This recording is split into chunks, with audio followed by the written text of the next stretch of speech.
So in this section of the course, we're going to be talking about virtual networks. Virtual networks is worth 20 to 25% of the exam score. So it's about a quarter. Now, virtual networks are basically the glue that binds, virtual machines and resources such as that together. So networking is basically what ties all of your resources together. I'm going to go into all services, and I'm going to type virtual network. And a few things come up. We're not talking about classic networks. We're just going to go into the virtual networks.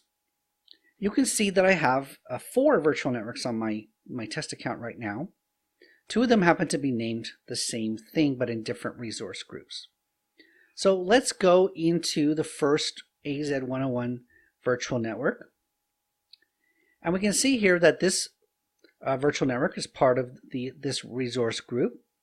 I'm going to go in and see that we have one default subnet, and the address space for the subnet is 10.0.16.0 and takes up to 250 addresses. Actually, it's 255, but there are 5 that are reserved for internal use. Okay, so 250 available addresses. Now, the first thing we're going to talk about is peerings. So if we go down into the settings here, I'm going to minimize this part of the window. Go into settings. We're going to see that there's a peerings section. Now, a peering, it's kind of an odd word, but what it means is to connect 2 virtual networks together. That would mean that all of the resources on this virtual network, let's look at the connected devices. So there's a network interface card that's connected to this virtual network, and presumably there's a computer connected to this network interface card.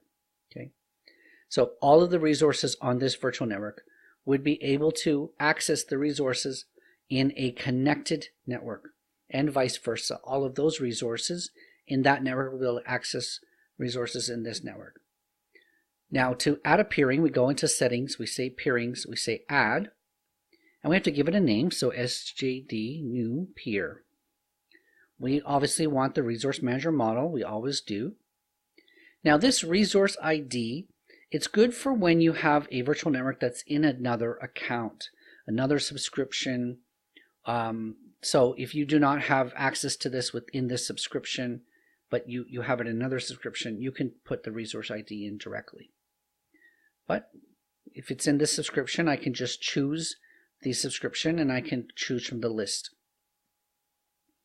This AZ101 VNet is the one that we're working on, so let's choose the other one. We're going to get an error message when we do this.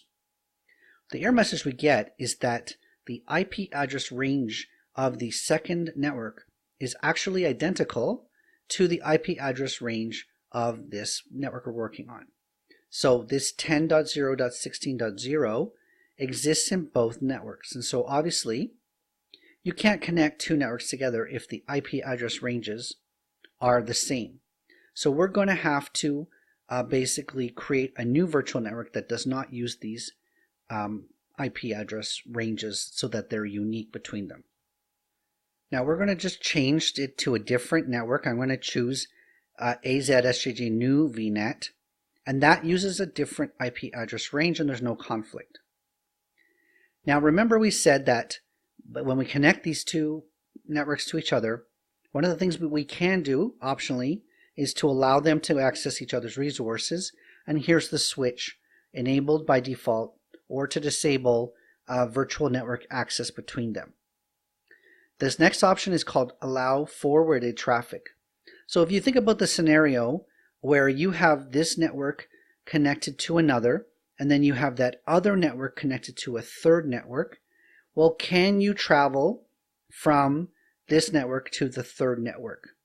Okay, they're not directly connected, but there's an in-between. Well, this forwarded traffic will allow the traffic coming from another network to pass through this network to go to another network. It's like 3 networks chained together. Allow gateway transit. So basically, if you have a VPN or a virtual network gateway installed on this network, do you allow the other network to access your gateway? Okay, so that's the allow others besides your network to access the gateway that's on your network, and then the opposite. So do you want to allow this network to access the gateways on other networks? Okay, and it's one or the other, and you can only allow the gateway transit if you have a gateway, obviously, and you can only enable this remote gateway if you don't have a gateway. So we've got this new peer that we're going to be created. We're going to enable access between them, and we're not going to set up any of these options. I'm just going to click OK. All right, so once we've done that, the peering is set up halfway. So the peering is set initiated.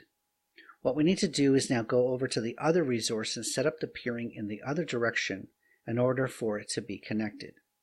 So we're going to close this. We're going to go into virtual networks again. And I'm going to go over to the other network that we were setting up. We're going to go down to peerings, minimize that window, and say add AZ SJD new peer. We're going to say resource manager model. We're going to choose the 101 resource group virtual network. We're say it's enabled. We're not going to choose any of these and click OK. Now it says adding this peer.